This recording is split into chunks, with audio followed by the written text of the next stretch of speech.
না এটা সংবাদ মাধ্যমত দেখা পালোঁ বিজয় গুপ্তাই কৈছে যে আৰ্যনগৰত কোনো ধৰণৰ মাৰপিটৰ ঘটনা হোৱা নাছিলে আৰু আৰ্যনগৰত কোনো অনা অসমীয়াই অসমীয়া গৌবেগ ধ্বনি দিয়া নাছিলে আৰু আৰ্যনগৰত কোনো সাংবাদিক আৰু কোনো আৰক্ষীক অনা অসমীয়া প্ৰহাৰ কৰা নাছিলে।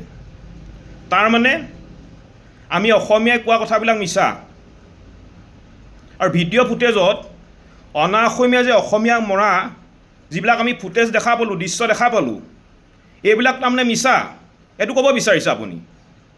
এই কথাটোৰ পৰা এটা কথা স্পষ্ট হৈ পৰিছে যে আৰ্যনগৰত অনা অসমীয়াই অসমীয়াৰ ওপৰত যি আক্ৰমণ কৰিলে, এই আক্ৰমণৰ ন্যায় কিন্তু অসমীয়াই কেতিয়াও নাপায়। আৰু এই অনা অসমীয়া লবিটোৱে অসমীয়া জাতিটোক এই ধৰণে মাৰি মাৰি শেষ কৰিব। আমাৰ কথা স্পষ্ট, এইখন অসমত থাকি অসমত ব্যৱসায় কৰি যদি কোনোবা অনা অসমীয়াই অসমীয়া গৌবেগ ধ্বনি দিবলৈ হয়, তেনে অনা অসমীয়াৰ পিঠি কিন্তু বহল কৰি দিয়া হ'ব। এইখন অসম কেৱল মাত্ৰ আমাৰ খিলঞ্জীয়াৰ, আমাৰ ইয়াত পূৰ্বপুৰুষসকলৰ অৱদান আছে। হাজাৰ হাজাৰ অসমীয়াৰ কষ্ট, ত্যাগ আৰু আত্মবলিদানৰ পিছত আজিৰ অসম হৈছে এখন আমাৰ অসম।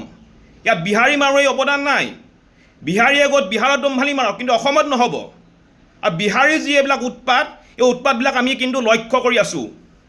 এইবাৰ বহাগ বিহুৰ উৰুকাৰ দিনাখন ফাঁচী বজাৰত অনা অসমীয়াই অসমীয়া যুৱতীৰ গাৰ কাপোৰ ফালিবলৈ চেষ্টা কৰিলে। পেট্ৰল পাম্পত ৪-৫টা অনা অসমীয়াই অসমীয়া যুৱকক প্ৰহাৰ কৰিলে। আৰু কালি অনা অসমীয়া অসমীয়া যুৱকক প্ৰহাৰ কৰিলে আৰু অসমতে থাকি অসমীয়া গৌবেগ ধ্বনি দিলে। এই ধৰণৰ অটপালি কোনো কাৰণতে সহ্য কৰা নহ'ব। বহুত হ'ল, আমাৰ ধৈৰ্য পৰীক্ষা নল'ব। আমি মৰিবলৈ আৰু মাৰিবলৈ ভয় নকৰোঁ, স্পষ্ট কথা। আৰু বিজয় গুপ্তাই শুনি লওক, বিজয় গুপ্তাই তেওঁৰ এই গুণ্ডা বাহিনীক কণ্ট্ৰল কৰক, অন্যথা কিন্তু আমি হাত পাতি বহি নাথাকিম।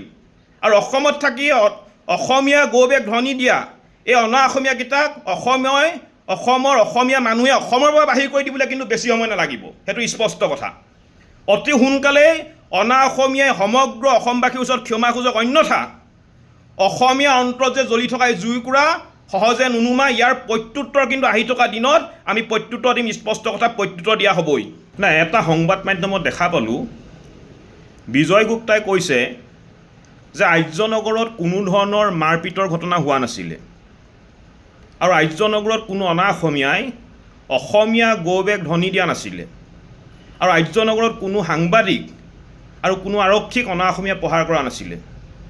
তাৰ মানে আমি অসমীয়াই কোৱা কথাবিলাক মিছা আৰু ভিডিঅ' ফুটেজত অনা অসমীয়া যে অসমীয়া মৰা যিবিলাক আমি ফুটেজ দেখা পালোঁ, দৃশ্য দেখা পালোঁ, এইবিলাক তাৰমানে মিছা, এইটো ক'ব বিচাৰিছে আপুনি।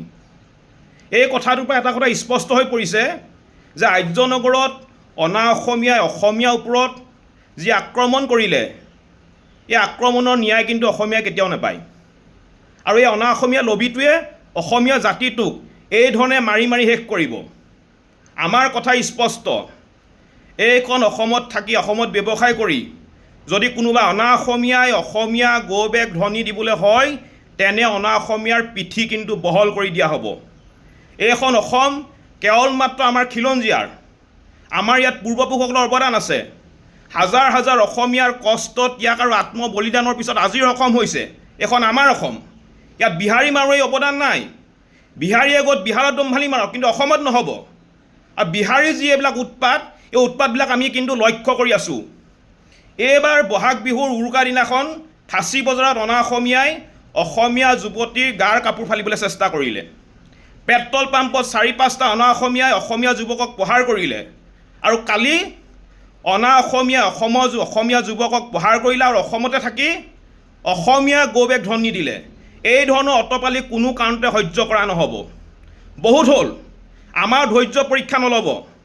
আমি মৰিবলৈ আৰু মাৰিবলৈ ভয় নকৰোঁ, স্পষ্ট কথা।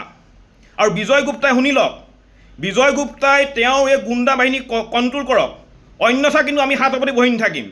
আৰু অসমত থাকি অসমীয়া গৌবেগ ধ্বনি দিয়া এই অনা অসমীয়াকেইটাক অসমৰ অসমীয়া মানুহে অসমৰ পৰা বাহিৰ কৰি দিবলৈ কিন্তু বেছি সময় নালাগিব, সেইটো স্পষ্ট কথা। অতি সোনকালেই অনা অসমীয়াই সমগ্ৰ অসমবাসীৰ ওচৰত ক্ষমা খোজক, অন্যথা অসমীয়া অন্তৰত যে জ্বলি থকা এই জুইকুৰা সহজে নুনুমা। ইয়াৰ প্ৰত্যুত্তৰ কিন্তু আহি থকা দিনত আমি প্ৰত্যুত্তৰ দিম, স্পষ্ট কথা প্ৰত্যুত্তৰ দিয়া হ'বই।